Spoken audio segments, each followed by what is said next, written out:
جواد الأوصياء، جد على من أتى باب المراد الهاشمية. أنت نور فاض من طه، فما كنت إلا مثل طه نبويا. فإن اختلفتم في أمر سلطانكم فقد كان ابن ماهان مع الأمين وكنت مع المأمون، وقد وطأت لمولاي البلاد وسهلت له الصعاب، فانتقمتم وبايعتم لسواه حتى كنتم تصيرون شرطة عند ابن سلامة. فأنا والله امرؤ لا يقعقع لي بالشنان. لا يجاريك في زماننا مجار، ولا يسد محلك أحد، وإذا أجري السباق كنت السابق، وهيهات هيهات أن أجد مثلك. اذهب يا طاهر ولا تعجل، فإن لي معك أمرا أذاكره. أمر أمير المؤمنين.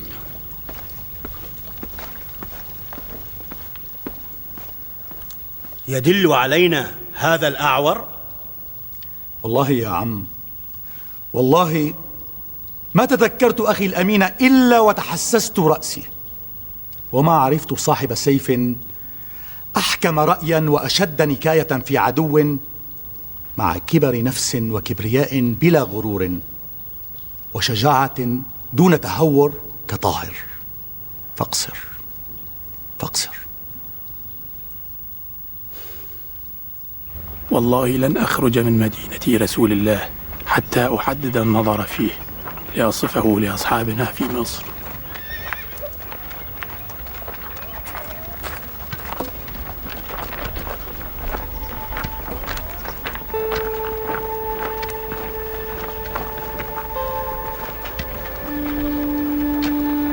مولاي. يا علي بن أصباط، إن صاحب هذا الأمر لا يلهو ولا يلعب. جعلت فداك يا مولاي. إن الله احتج بالإمامة بمثل ما احتج بالنبوة. قال الله تعالى: وآتيناه الحكم صبيا. وقال تعالى: ولما بلغ أشده وبلغ 40 سنة. فقد يجوز أن يؤتى الحكمة وهو صبي، ويجوز أن يؤتى وهو بعمر 40 سنة. وفي قوله تعالى: ففهمناها سليمان وكلا آتينا حكما وعلما، وكان عمره حينها 10 سنين. والله ما شككت لحظة. يا علي، لست بمتهم، والله سبحانه منح أوصياءه رؤية خواطر الناس. مولاي جعلت فداك، أكان عيسى ابن مريم عليه السلام حين تكلم في المهدي حجة لله على أهل زمانه؟ سألني غيرك وقالوا في حداثة سنه، ومن تفكر بذلك وتدبره وجده رحمة من الله ومعجزة لهم أمام مخالفيهم، والله سبحانه متم أمره. بلى، كان عيسى وهو في المهد حجة لله غير مرسل. أما تسمع لقوله حين قال: إني عبد الله آتاني الكتاب وجعلني نبيا وجعلني مباركا أينما كنت وأوصاني بالصلاة والزكاة ما دمت حيا. بلى والله تلوتها يا مولاي. سبحان من علمك يا مولاي.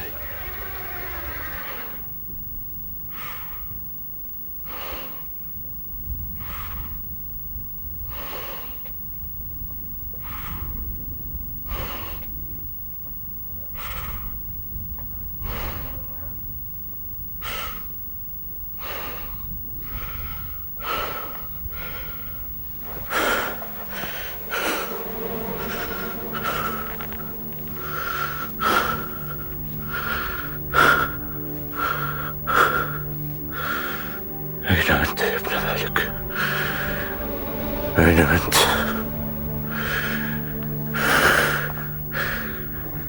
وكأنني خارج من بئر لا قرار له.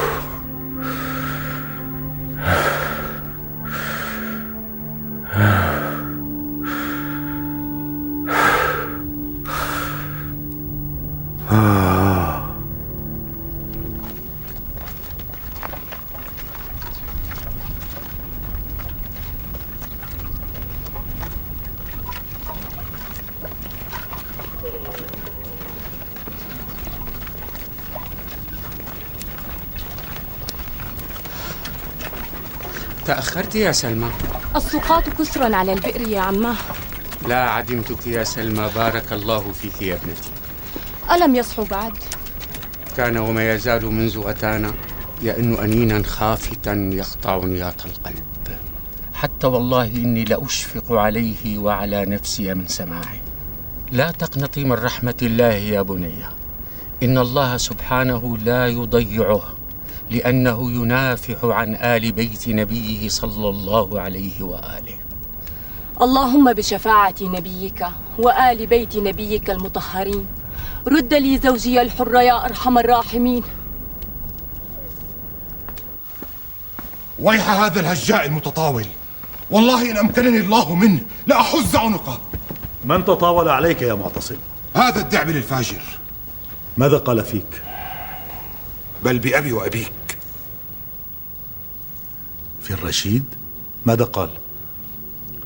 لا يجري بها لساني. إن كانت لدابل فقد جرت فيها ألسنة الناس في طول العراق وعرضه، وإن كان قد هجاك وأقدع فهي حديث المجالس وملحة السامر. ليتها في وليست فيه. قل يا أبا إسحاق وليسامحك الله فيما ستخطئ. قل. اربع بطوس على القبر الزكي إذا ما كنت تربع من دين على وطري.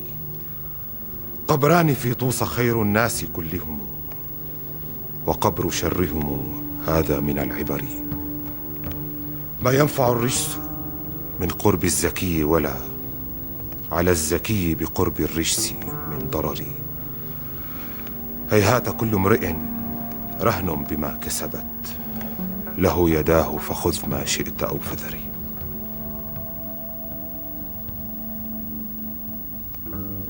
لا، تجاوز الحد. صالح! صالح!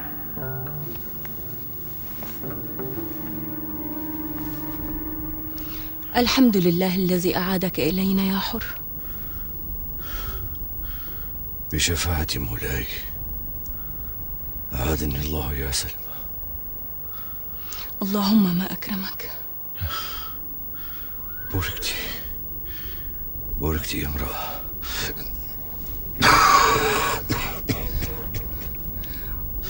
ويلك ما أنت ضعيف يا حر. سلمى، من الذي أتى بي إلى هنا؟ حصانك.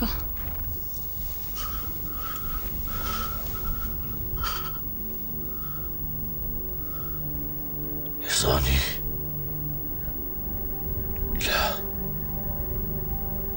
ليس حصاني.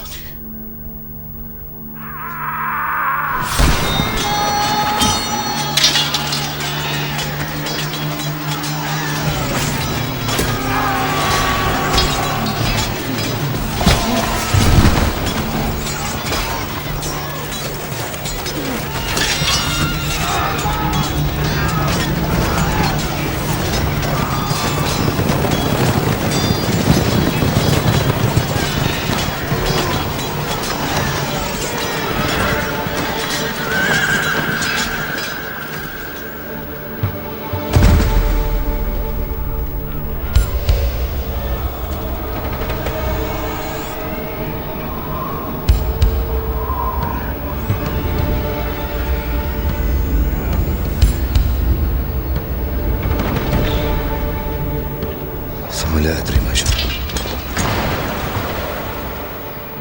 إلا أنني أذكر كمن قام من بين الموتى،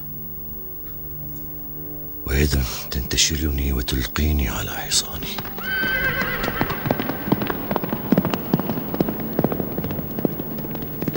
وكأنني ضعت، ثم وجدت نفسي على شاطئ الفرات أترامى، وحصاني يصهل،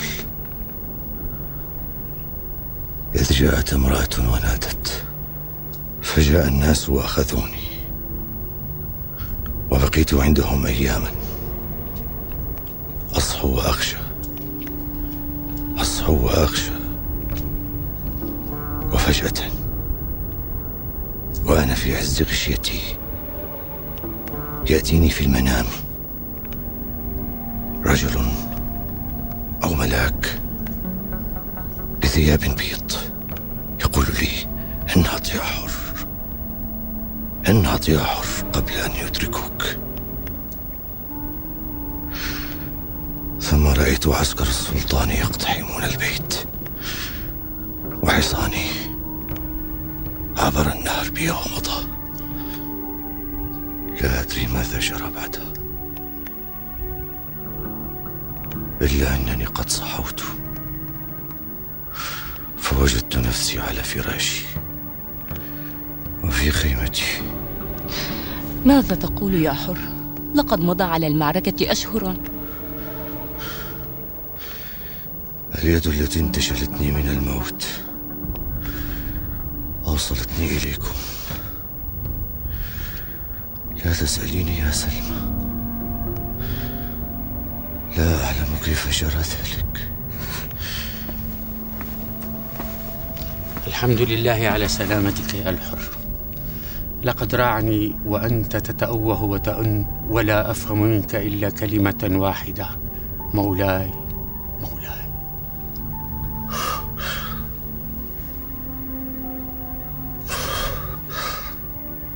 لقد أنقذني يا أبي، لقد أنقذني. من كان الحجة لله عز وجل لما صمت نبي الله عيسى عليه السلام؟ يا أبا هاشم، كانت الحجة حينئذ زكريا عليه السلام. ثم مات زكريا فورثه ابنه يحيى، وأتاه الكتاب والحكمة وهو صبي صغير.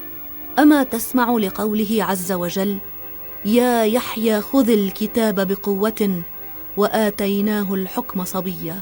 فلما بلغ عيسى ابن مريم 7 سنين تكلم بالنبوة والرسالة حين أوحى الله تعالى إليه، فكان عيسى الحجة على يحيى والناس أجمعين منذ خلق الله آدم عليه السلام وأسكنه الأرض. جعلت فداك، أكان أمير المؤمنين علي عليه السلام حجة من الله ورسوله على هذه الأمة في حياة رسول الله صلى الله عليه وآله وبعد وفاته؟ نعم، يوم أقامه للناس ونصبه علما ودعاه إلى ولايته وأمرهم بطاعته. وكانت طاعة أمير المؤمنين واجبة في حياة رسول الله وبعد وفاته. نعم، ولكن صمت فلم يتكلم مع رسول الله، وكانت الطاعة للرسول على أمته وعلى علي في حياة الرسول عليه وعلى آله السلام، وكانت الطاعة من الله ورسوله على الناس كلهم لعلي بعد وفاة رسول الله، وكان عليه السلام حكيما عالما. يا أبا جعفر، جعلت فداك، أما من أثر عن رسول الله في هذا المقام؟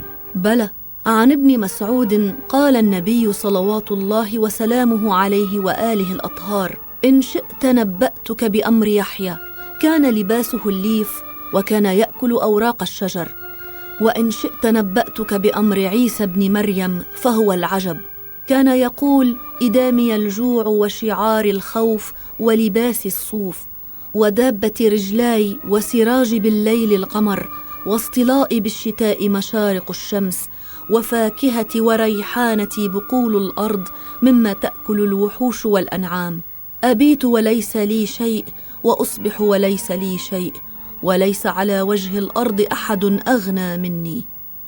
صدق رسول الله صلى الله عليه وآله. يا مولاي، أما كانوا في صغرهم كبقية الصبيان؟ قصدت في لهوهم ولعبهم. لا يا علي، جاء الصبيان إلى يحيى عليه السلام وقالوا له: هلما نلعب. فقال: أوه، ما للعب خلقنا، وإنما خلقنا للجد والأمر العظيم. صدق نبي الله يحيى عليه السلام. صاحب هذا الأمر لا يلهو ولا يلعب، خلق للجد والأمر العظيم. غفر الله لكم جميعا وحشرنا وإياكم في جنته. اللهم آمين. والله إنه العار بعينه. لقد أحبك يا عبد الله وقدمك، وكان يعيرنا بك، يقول: أين أنتم من المأمون؟ أعقلكم وأسخاكم وهو ملجأكم، فإذا بك تتخذ من ذكري سخرية. مهلا يا معتصم، مهلا. ما بك؟ ذهبت بعيدا. وأنت يا صالح، لا أدري من أين جئت بكل هذا العبث. إن قلنا من أخوالك فأمك بربرية، وهم قوم فيهم غضب وجد وشجاعة. أيصل هزؤك إلى هذا الحد؟ يا ابن هارون رويدك، والله لم يكن الأمر يخص الرشيد، إنما ضحكت لأمر آخر، وأظن أخي أمير المؤمنين ضحك لذات السبب. وما هو السبب؟ يا أخي يا معتصم، يا أبا إسحاق، إنك لا تغضب إذ فاتك حظك من العلم، فأنت لا تجيد الخطابة والقراءة والكتابة، وترفع المنصوب وتجر المفتوح أتتنا على ذلك. هذا لا يجهله أحد. أنا رجل سيف وحروب، رجل بديهة، لا قارد كتب. نعم نعم يا أخي، ولكنك أجريت في قصيدة دعبل كالجواد الأصيل، لم تخطئ، ألقيت فأجدت فأذهلتنا. أبدعت في إلقائها عن ظهر قلب، لكأنك أنت قائلها. أي والله. والله لن يمنعني عنه إلا الموت. بل اضرب كل أعناقه.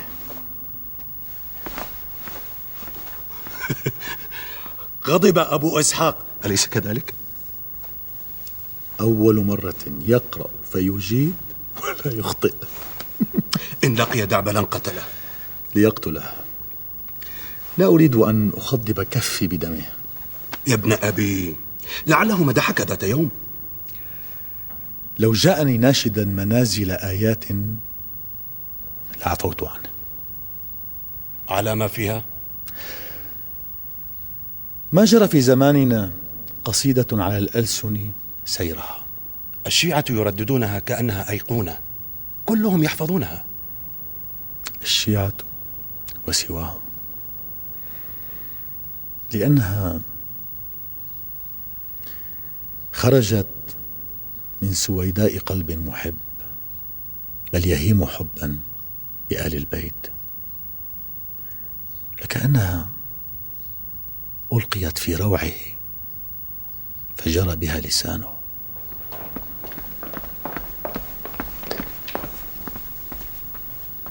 مولاي،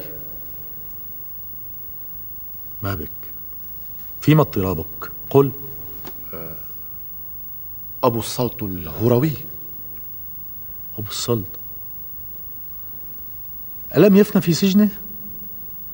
بل لقد فر. ماذا قلت؟ لقد دخلوا زنزانته فلم يجدوه، لا أثر له.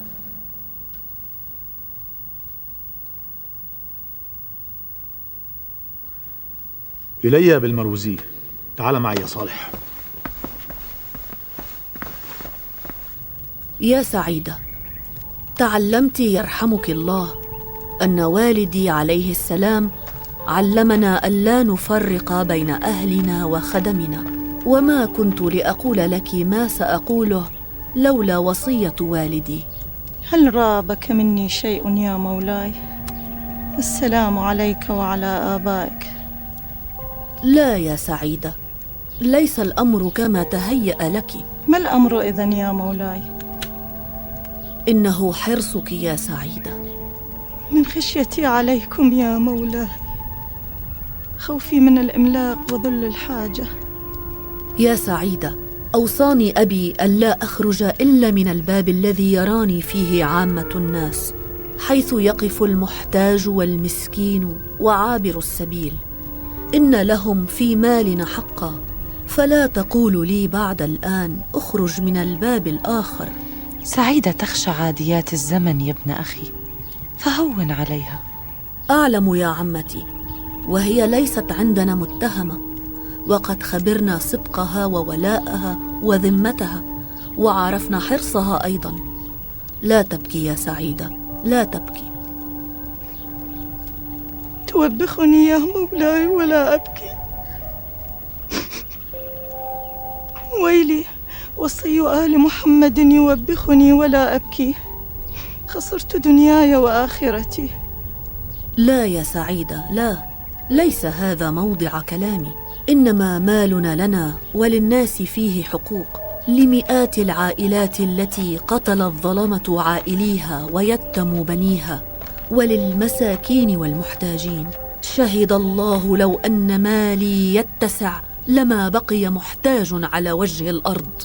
بارك الله بك يا مهجة قلبي، وزادك نبلا وتقا وكرما يا ابن آبائك الطاهرين المطهرين. يا سعيدة، لن أخرج بعد اليوم إلا من الباب الكبير، وإني لأرجو أن يعينني الله سبحانه وتعالى على معونة كل ذي حاجة. بارك الله فيك يا مولاي. ويسعكم ما يسعنا، فإن كانت كفاية اكتفينا، وإن كان الغنى أكلنا من هذا الطعام بما يرضي الله، نحن ومن يصل إلينا ونصل إليه.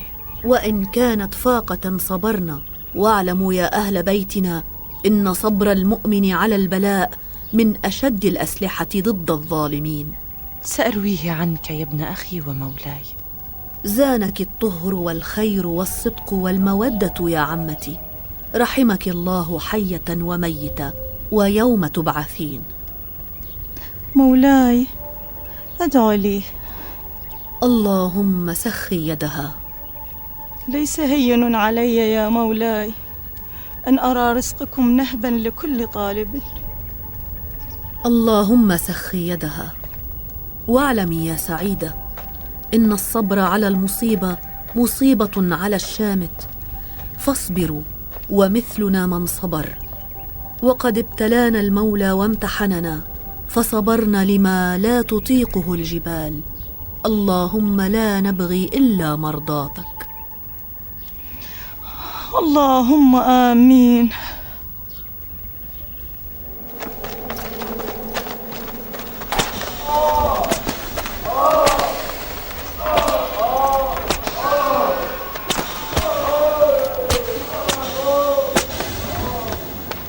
أمير المؤمنين المأمون.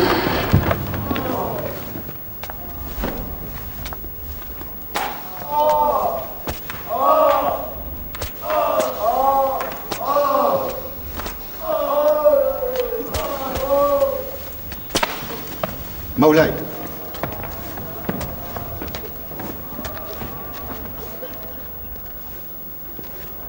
افتحوا زنزانات الهروي. أمر مولاي.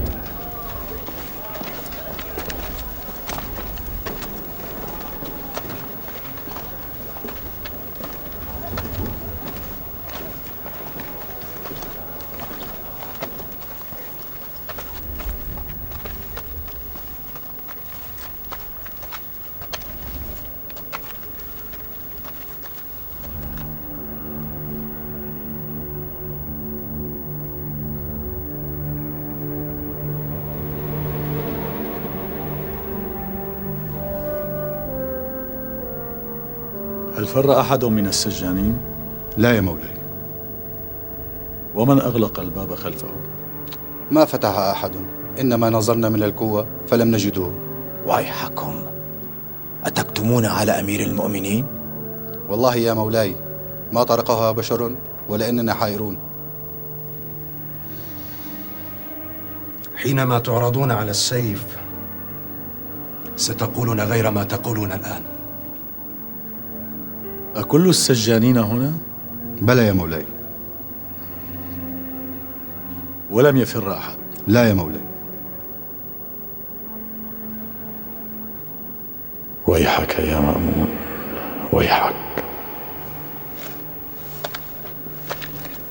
يا ابن السلط، إن الناس أكثرت في زماننا المقالات، وما تجلس في مسجد أو دار إلا وتسمع فيها الأحاديث. بلى، وها هم يأتون من بخارى وما بعد ومروى وجرجان وسواها ليسمعوا من أهل الحديث، بخاصة في العراقين والحجاز. ففيهما انتهى العلم. ما قولك فيما هم فيه الناس يا ابن الصلت؟ ما أبلغ ما قاله عبد الله بن عباس: الرزية كل الرزية، لما حيل بين رسول الله صلى الله عليه وآله وسلم وكتابة وصيته، إذ قال في مرضه: أعطوني قرطاسا وقلما لأكتب لكم كتابا لا تضلون بعدي. فقال قائلهم: إن رسول الله يهجر، حسبنا كتاب الله. قائلهم يا ابن الصلت؟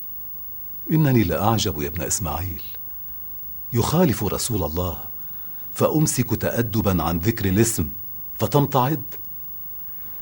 أما لو كان الموقف حسنا لذكرته مشفوعا بما يليق به من الإجلال. إني لا أغبطك على حسن التخلص يا ابن الصلت، ولكنني أنبهك إلى وضع صحابة رسول الله في مواضعهم، ولا تكن مثل أولئك الذين يقعون بهم من جماعتك.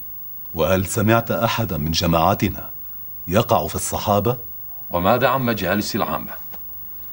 لا يعتد بمجالس العامة، مع أنني أعرفهم أكثر منك، وهم لا يزيدون على أن عليا ظلم في أمر الولاية من صحابة رسول الله، وكان الأولى بها، وهم إنما يبثون شكوى أصابت الأمة كلها.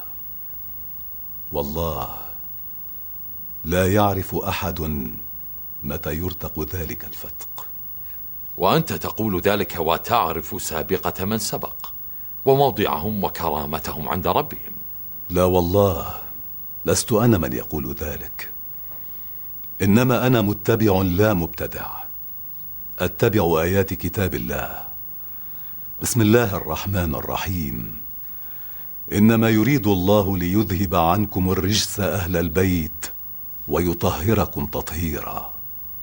صدق الله العلي العظيم. صدق الله العظيم. والخلاف بيني وبينك في أهل البيت من هم؟ حاشا لله أن أختلف معك في كتاب الله الكريم المحفوظ إلى قيام الساعة. بسم الله الرحمن الرحيم: إنا نحن نزلنا الذكر وإنا له لحافظون. صدق الله العلي العظيم. صدق الله العظيم. وأين نص عليهم؟ في آية المباهلة.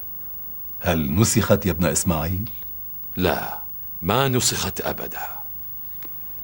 إذ أنزلها الوحي العظيم على رسوله بمشهد المسلمين كافة، إذ أتى وفد نصارى نجران وفيهم كبار أحبارهم وأساقفتهم، وجادلوا رسول الله فرد عليهم ورد حججهم كلها، فطلبوه إلى المباهلة، وهي الدعاء إلى الله سبحانه لأخذ من كذب في المجادلة. فقال رسول الله صلى الله عليه وآله وسلم: ادعوا أبناءنا وأبناءكم، فدعا الحسن والحسين، ونساءنا ونساءكم، فدعا فاطمة الزهراء، وأنفسنا وأنفسكم، فدعا عليا. فانسحب وفد نصارى نجران، وقال كبيرهم: لو دعا بهم لانطبقت السماء على الأرض. فنزلت الآية الكريمة: بسم الله الرحمن الرحيم: قل ادعوا أبناءنا وأبناءكم ونساءنا ونساءكم وأنفسنا وأنفسكم. صدق الله العلي العظيم. فمن كان نفس رسول الله يا ابن إسماعيل. حان وقت الصلاة. الله أكبر. الله أكبر. يا الله.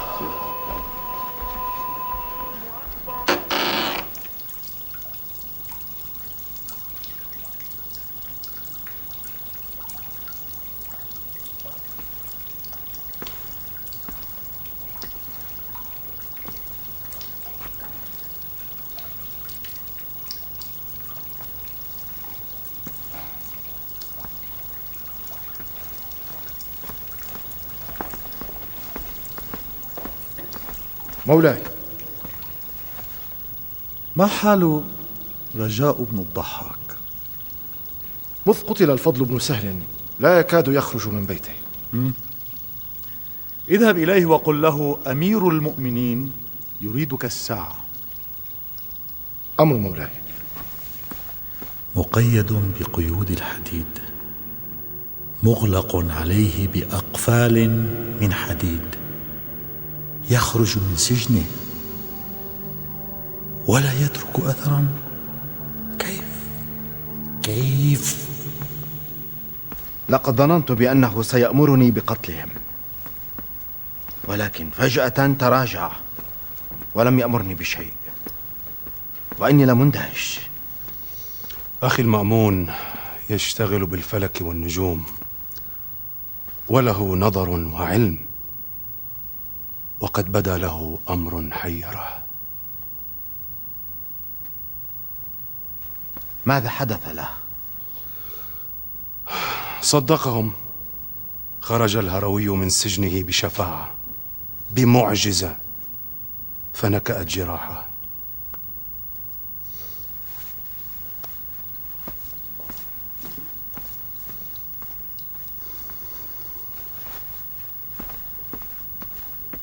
لا بأس عليك يا أختاه، ستكونين بعون الله في عافية، وإني لأرجو من العلي القدير أن يمد في عمرك حتى يكبر أبو جعفر ويتزوج وينجب أحفادا تفرحين بهم. إن كنت أأسى على شيء في هذه الدنيا فعلى فراق محمد ولدي، ولكن يرعاك الله يا طاهرة. مذ قبض مولاي لا أجد للدنيا طعما ولا أرى فيها ضوءا إلا ما كان من ولدي محمد، وإني لمدنفة شوقا إليه. وإن كنت يا رب العرش ستجمعني به في ملكوتك فاقبضني إليك يا رب. والضحى والليل إذا سجى ما ودعك ربك وما قلى، وللآخرة خير لك من الأولى، ولسوف يعطيك ربك فترضى. ألم يجدك يتيما فآوى، ووجدك ضالا فهدى، ووجدك عائلا فأغنى. فأما اليتيم فلا تقهر، وأما السائل فلا تنهر، وأما بنعمة ربك فحدث. صدق الله العلي العظيم. حسبي الله ونعم الوكيل.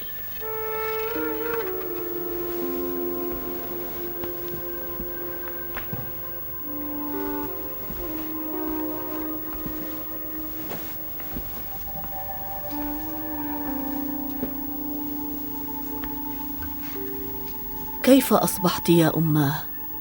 رضي الله عنك. إني بين يديه يا بني. تقبلين على الأحبة يا أماه، يرحمك الله حية وميتة ويوم تبعثين. يا بني،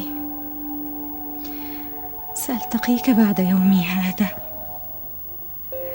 يا قرة عيني. بلى يا أماه، الله سبحانه طهرك ورضي عنك إذ أكرمك بأفضل عباده، ولسوف نلتقي في جنته يا أماه يا طاهرة. أشهد أن لا إله إلا الله، أشهد أن محمدا رسول الله، أشهد أن عليا ولي الله.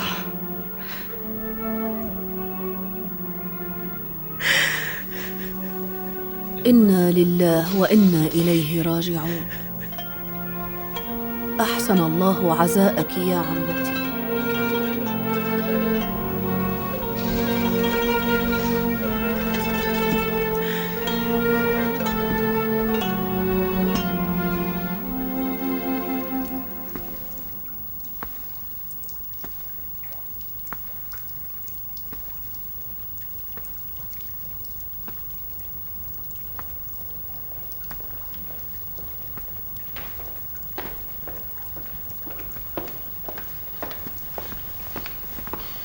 السلام على أمير المؤمنين. وعليك السلام يا ابن الضحاك. تعال واجلس بقربي. بقربك يا مولاي لا يصح. لما لا يصح يا رجاء؟ فالرب واحد والأب واحد. أتذكر من قالها لك؟ مولاي الرضا عليه السلام يوم رافقته من مدينة جده رسول الله صلى الله عليه وآله إلى نيسابور يا مولاي. إيه، رحم الله الرضا، ليس في الناس مثله. لي عندك رجاء. أنت مولاي ولك علي الطاعة. سأرسلك في أمر أتمنى أن تقضيه بنفس راضية. إن قدرت عليه مضيت، فمرني يا أمير المؤمنين. سأرسلك إلى المدينة المنورة. ماذا في المدينة يا مولاي؟ رجاء، في هذا الأمر لا أريد سواك. أسمعك يا مولاي. تصلح من شأنك، وحالما تكون مستعدا تأخذ معك قافلة وتمضي إلى المدينة المنورة. تقابل محمد بن علي لموسى الرضا، تبلغه السلام وتقول له: عمك المأمون ينتظرك في بغداد. لا، لن أذهب إليه يا مولاي ولو قتلت. ولو قتلت.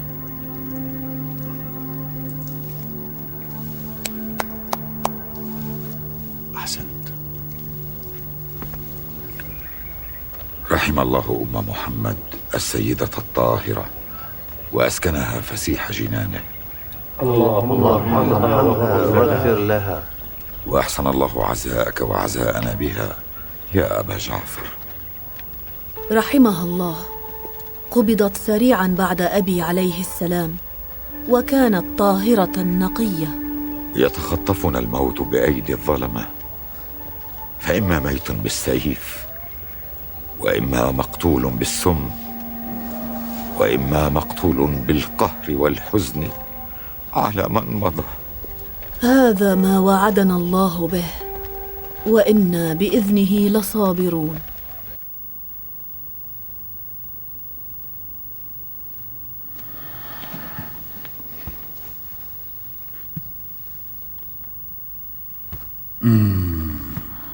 رجاء بن الضحاك يرفض أمري بإحضار ابن الرضا إلى بغداد.